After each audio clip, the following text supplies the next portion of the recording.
तरंग युवा तरंग। तेरे लहू की धारा क्रूस पर से बह रही है, पापों से भरा ये मेरे जीवन को धो रही है। तेरे लहू की धारा क्रूस पर से बह रही है, पापों से भरा ये मेरे जीवन को धो रही है। तेरे लहू की धारा आहा हो। गुनहगार हूँ मैं तुम्हारा, जो तूने मेरी सजा ली, बलिदान करके तूने मेरी जिंदगी बदल दी।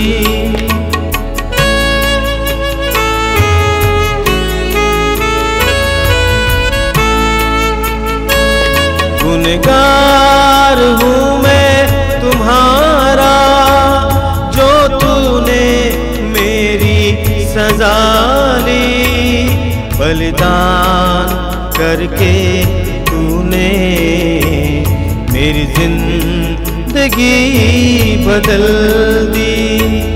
तेरा प्यार कैसा अनोखा, हर पल मुझे बुलाए, मेरी जिंदगी की खातिर तेरी जान जा रही है।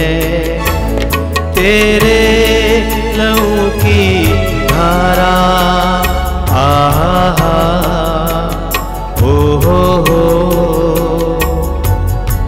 है खून में तुम्हारे जीवन दिलाने की शक्ति, एक एक लहू के बूंद से पापों से मिलेगी मुक्ति। आप सभी युवा भाई बहनों को मैं इस युवा तरंग कार्यक्रम में स्वागत करता हूं। मेरा विश्वास है कि इस कार्यक्रम के जरिए आपको काफ़ी प्रेरणाएं मिल रही हैं। प्रभु आपको आशीष दे। हम इस चालीसा काल में हैं और इस चालीसा काल में जैसा कि आपको बार बार बताया जाता है, हमें थोड़ा कुछ और ज़्यादा प्रार्थना करनी है और प्रभु के वचनों को सुनना है और थोड़ा ज़्यादा अपने जीवन में परहेज इत्यादि लाना है, क्योंकि ये कृपा का समय है, आशीष इकट्ठा करने का समय है। मैं सोचता हूँ कि आप लोग ये ख्याल करते हैं और करते हैं। पवित्र वचन हमारे जीवन में दीपक की तरह है, जैसा कि स्तोत्र 119 वाक्य 105 में लिखा हुआ है। हमारी आंखों को ज्योति प्रदान करता है, हमारे पथ को आलोकित करता है। कभी कभी हमें पवित्र वचन पढ़ने के लिए समय नहीं मिलता है, लेकिन इस तरह के कार्यक्रमों के द्वारा हमें पवित्र वचन सुनने का मौका मिलता है। ग्रहण कीजिए, हृदय से ग्रहण कीजिए, प्रभु आपको आशीष देंगे। ख्रिस्त में मेरे प्यारे भाई और बहनों, और विशेष करके मेरे युवा साथियों, मैं आशा करता हूँ कि आप लोग सही सलामत है, अपने अपने जगह पर सब कुछ ठीक ठाक चल रहा है। प्रभु हम लोगों को और एक मौका दिया अपने ज़िंदगी के बारे में मनन चिंतन करने के लिए। आइए हम अपने आप को देखें। हम सब जानते हैं कि अब हम लोग चालीसा काल में हैं। चालीसा काल जो है एक विश्वासी के लिए महत्वपूर्ण समय होता है। चालीसा काल जो है एक नई जिंदगी का शुरुआत करने का समय है। चालीसा काल जो है अपने जीवन शैली को बदल डालने का समय है। चालीसा काल जो है प्रार्थना में जीवन की शुरुआत करने का समय है। चालीसा काल जो है प्रभु के साथ हमारा जो रिश्ता है उसको मजबूत बनाने का समय है। चालीसा काल जो है अपने गंदी आदतों को, गंदी रिश्तों को जीवन से हटाने का समय है। मेरे प्यारे भाई और बहनों, आइए हम मनन चिंतन करते हैं कि नई जिंदगी के बारे में, फिर से कैसे एक सफल जिंदगी का शुरुआत करें, अच्छा जिंदगी का शुरुआत करें जिसमें खुशी हो, शांति हो, प्यार हो और सेटिस्फैक्शन हो। यूहन्ना के सुसमाचार में हम पढ़ते हैं अध्याय 3 पद संख्या 3 में प्रभु यीशु कहते हैं, मैं तुम लोगों से कहता हूं, जब तक कोई दोबारा जन्म ना ले तब तक वो स्वर्ग राज्य नहीं देख सकता। ये दोबारा जन्म लेने का मतलब क्या है? कुछ लोगों को समझ में नहीं आता, निकोदेमुस को भी समझ में नहीं आया। इसलिए निकोदेमुस ने यीशु से पूछा, इस बुढ़ापे समय में क्या माता के गर्भ में दोबारा प्रवेश कर जन्म ले सकते हैं? इस तरह का सवाल वो पूछता है। और प्रभु यीशु आगे कहते हैं कि जो जल और पवित्र आत्मा से जन्म ना ले वो स्वर्ग राज्य में प्रवेश नहीं कर सकता। यानी पवित्र आत्मा से जन्म लेना यानी प्रभु के साथ एक हो जाना, प्रभु के इच्छा के अनुसार जीवन बिताना, प्रभु को क्या प्रिय है, प्रभु की मर्जी क्या है, उसी के हिसाब से जीवन की अगुवाई करना। अगर वो नहीं होता तो स्वर्ग राज्य में प्रवेश नहीं कर पाते। मेरे प्यारे भाई और बहनों, हम ज्यादा से ज्यादा सुनते हैं कि दूसरों को क्षमा करो, दूसरों को प्यार करो, प्रभु के खोज में लगे रहो, लेकिन बहुत कम हमें सुनने को मिलता है कि खुद को क्षमा करो, खुद को प्यार करो। मुझे लगता है यह 40 का समय है, अपने आप को देखने का समय है। मैं अपने आप को कितना प्यार करता हूं, मैं अपने आप को कितना क्षमा करता हूं, या मैं अपने आप को कोसते रहता हूं। बहुत सारे भाई बहन हैं जो खुद को क्षमा नहीं कर पाते। सच्चाई यह है, जब हम खुद को क्षमा नहीं कर पाते हैं, दूसरों को भी क्षमा नहीं कर पाते। और सच्चाई यह भी है कि जो खुद होता है वो सबसे बड़ा शत्रु होता है। हम खुद से दूर भागते हैं, करीब सबके सब। खुद से जुड़ा रहना कोई नहीं चाहता, खुद को देखना कोई नहीं चाहता, क्योंकि हम जानते हैं कि हमारा जीवन का शैली कैसा है, हम जानते हैं हमारे जीवन में क्या क्या हुआ है, हम जानते हैं कि मैंने क्या क्या किया, मैं जानता हूं कि मुझे क्या करना चाहिए था, मैं क्या नहीं किया, मैं जानता हूं कि जो गलती मैंने किया। और यही कारण है कि खुद से दूर भागते हैं।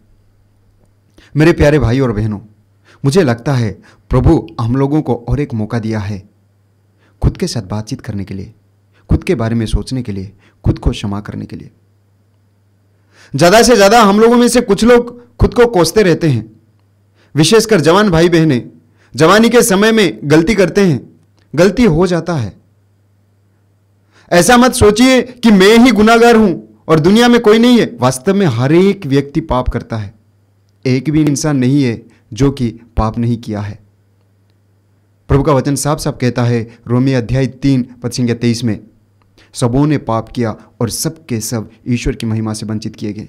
यानी हर एक के जीवन में कुछ ना कुछ कमी है, कुछ ना कुछ गलती किए हैं। इसलिए हम खुद को कोसेंगे नहीं। बहुत सारे जवान भाई बहन हैं, आप लोगों में से बहुत सारे लोग होंगे जो कि गंदी रिश्तों में फंस गए होंगे, गंदी आदतों में फंस गए होंगे, पढ़ाई अच्छी तरह से नहीं कर पाते होंगे, अपने दोस्तों के साथ घूमते होंगे। बहुत सारे भाई बहनें फोन करके भी पूछते हैं कि गंदी आदतों से कैसे निकले, विभिन्न प्रकार का शराब का सेवन करते हैं कैसे निकले, शारीरिक वासनाओं के पीछे पड़ते हैं कैसे निकले, मास्टरबेशन करते हैं कैसे निकले। इन सब चीजों से दूर रहने के लिए फोन करके पूछते हैं, फादर जी हमें बताइए कि क्या करना है। ये व्यक्तिगत चीजें, जो बुरी आदतें हैं, व्यक्तिगत रूप से जो करते हैं, चुप चुप के करते हैं, बंद कमरे में करते हैं, इन सब चीजों से दूर रहना थोड़ा मुश्किल होता है। और यही कारण है कि वे अपने आप को कोसते रहते हैं, क्षमा नहीं कर पाते हैं। दूसरों को तो पता नहीं चलता, लेकिन वे जानते हैं कि खुद कैसा है, क्या करते हैं, और यही कारण है कि खुद को क्षमा नहीं कर पाते। और वे लोग सोचते हैं कि वे इन चीजों से उनको छुटकारा नहीं मिल सकता, इसीलिए कुछ लोग टूट जाते हैं।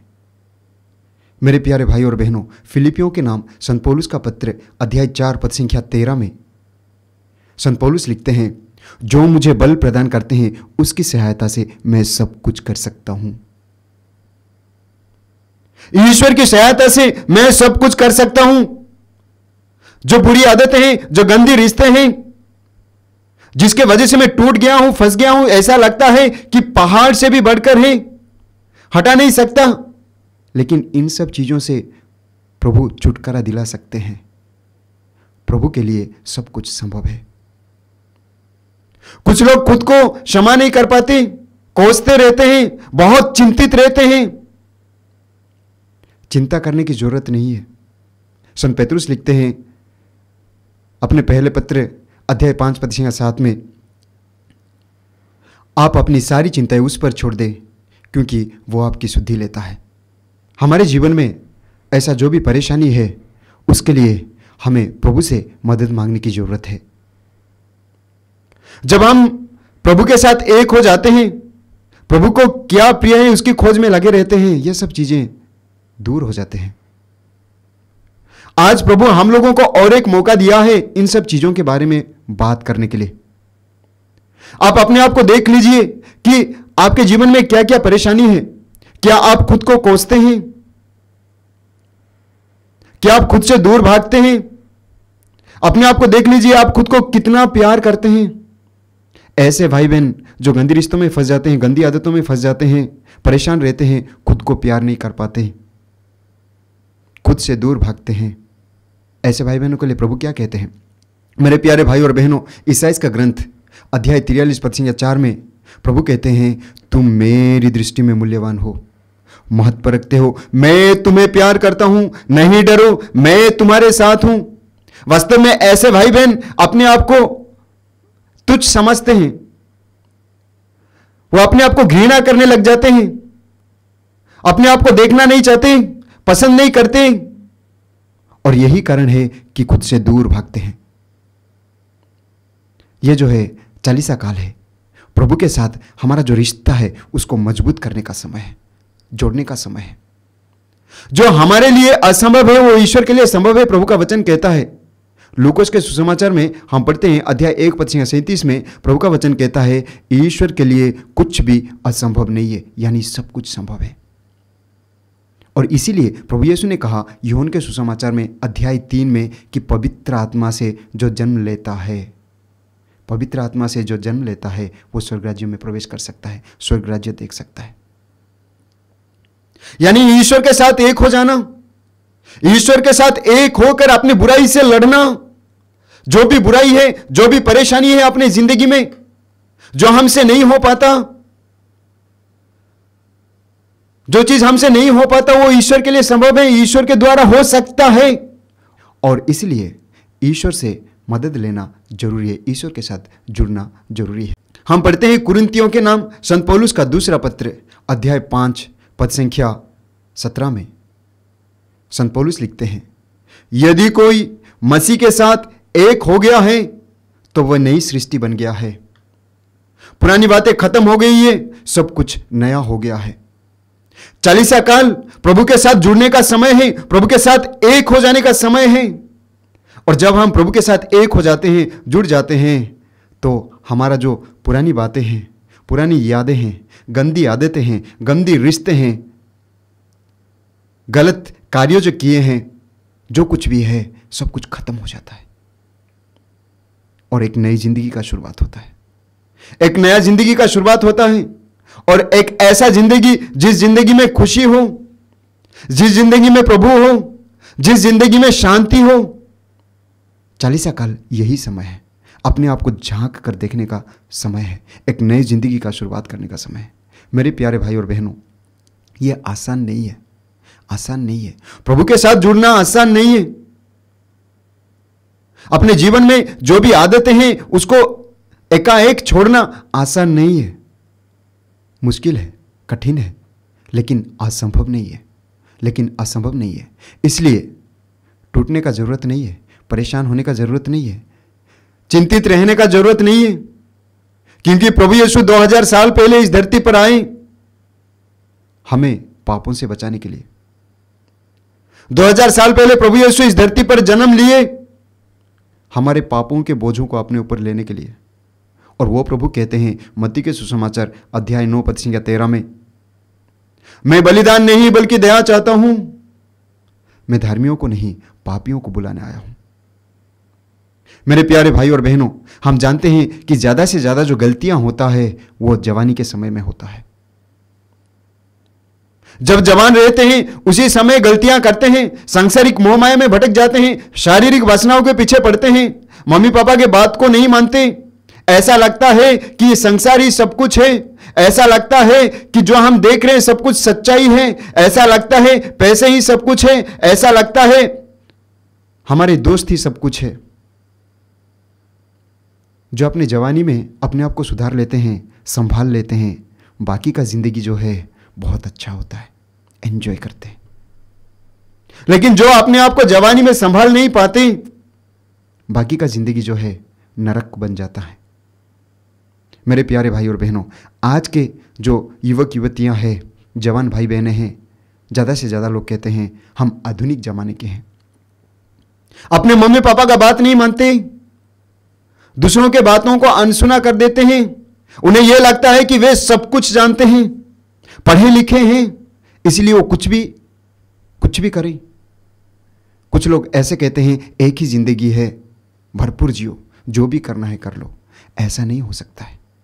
अब जो भी करना है तो कर लेते हैं, लेकिन बाद में उसका सामना नहीं कर पाते हैं, टूट जाते हैं, परेशान हो जाते हैं। और यही कारण है कि फोन करके पूछते हैं, फादर जी मुझसे यह गलती हो गया, मैं गंदे रिश्तों में फंस गया, मैं नशे का सेवन करता हूं, ये हो गया, वो हो गया, फलाना ढिकाना, सब परेशान रहते हैं। ना किसी को बता पाते, ना खुद सुधर जाते। हो नहीं पाता। मेरे प्यारे भाई और बहनों, आज प्रभु और एक मौका दिया है अपने आप को देखने के लिए। देख लीजिए, अपने आप को देख लीजिए। जो सही नहीं है प्रभु से कहिए, प्रभु मुझे इन चीजों से सुधार ले, मुझे इन चीजों से निकाल, मुझे इस परिस्थिति से निकाल। उस परिस्थिति से निकालने के लिए जो कैथोलिक युवा भाई बहन हैं, आपके लिए एक अनुरोध है।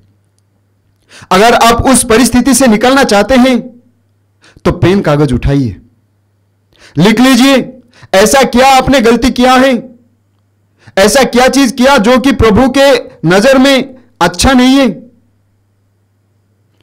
ऐसा क्या कार्य आपने किया जो कि ईश्वर के विरुद्ध है, जिसके वजह से आप अशांति है, जिसके वजह से आप अशांत है, परेशान है।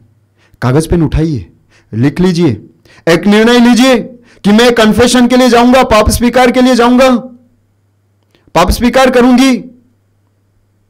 और अपने एक एक पाप को लिख लीजिए।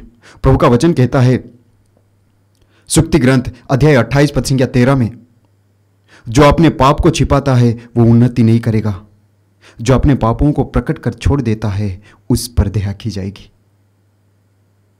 अपने सारे गलतियों को लिख लीजिए, किसी पुरोहित के पास जाइए और एक अच्छा कन्फेशन कीजिए, पाप स्वीकार कीजिए और आपका नई जिंदगी शुरू हो जाएगा। जिस समय आप ठान लेते हैं, सोच लेते हैं कि मैं अपने गलतियों को सुधारूंगा, पाप स्वीकार करूंगा, कन्फेशन के लिए जाऊंगी, उस समय प्रभु की आशीष आपके जीवन में बहना शुरू कर देता है। और जब आप निर्णय लेते हैं और कन्फेशन कर लेते हैं, आप नए हो जाते हैं, शुद्ध हो जाते हैं।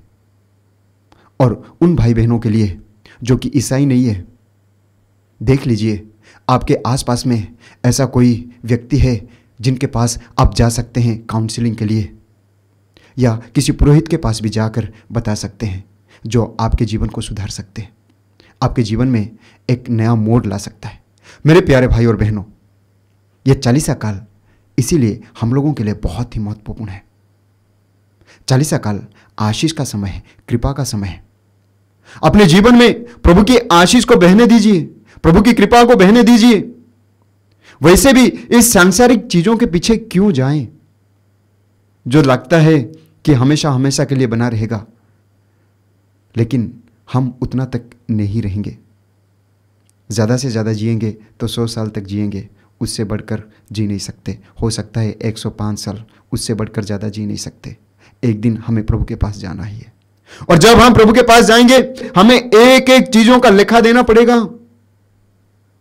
हम पढ़ते हैं मत्ती के सुसमाचार अध्याय 12 पद संख्या 36 में प्रभु कहता है, मनुष्यों को न्याय के दिन अपने हर एक निकम्मी बात का लेखा देना पड़ेगा, क्योंकि तुम अपनी ही शब्दों से निर्दोष या दोषी ठहराए जाओगे। और यही कारण है कि हमें ईमानदार रहना है, प्रभु को क्या प्रिय है उसकी खोज में लगे रहना है। और वो प्रभु कहता है प्रकाशना ग्रंथ अध्याय 2 पद संख्या 10 में, तुम मृत्यु तक ईमानदार बने रहो और मैं तुम्हें जीवन का मुकुट प्रदान करूंगा। मेरे प्यारे भाई और बहनों, इस जिंदगी में जितना हम ईमानदार रहते हैं, जितना हम अच्छी ज़िंदगी जीने के लिए कोशिश करते हैं, जितना हम सच्चाई के मार्ग पर चलने की कोशिश करते हैं, उतना जीवन में सेटिस्फैक्शन होता है, खुशी होती है, अच्छा लगता है। दूसरे लोग भी अप्रिशिएट करते हैं, पसंद करते हैं।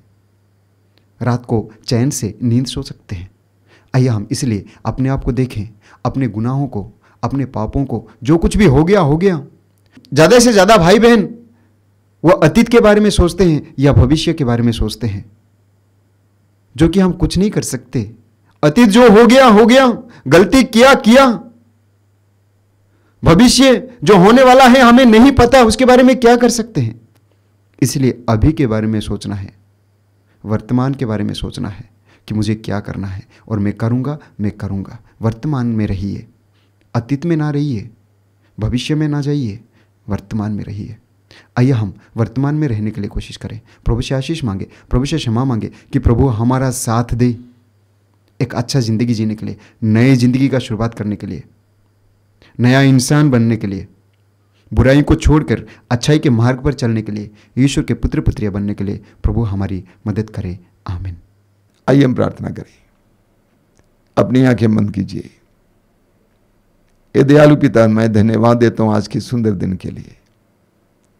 प्रभु यीशु के वरदान के लिए धन्यवाद देते हैं जो हमारे लिए आदर्श हैं, अनुकरणीय हैं, उदाहरण है।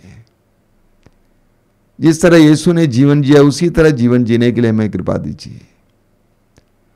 उन्होंने जो मूल्य अपनाए उसी तरह हमें भी ईश्वर के राज्य के मूल्यों को अपनाने के लिए कृपा दीजिए। संसार हमें भटकाता है, संसार हमें गलत नीतियां सिखाता है। ऐसे में तेरे पवित्र वचन में छिपे हुए रहस्यों को जानने और तेरे मूल्यों के अनुसार जीवन जीने के लिए हमें कृपा दीजिए। हे पिता, तेरे पुत्र यीशु के नाम पर मेरे इन सभी छोटे भाई बहनों को आशीर्वाद देना।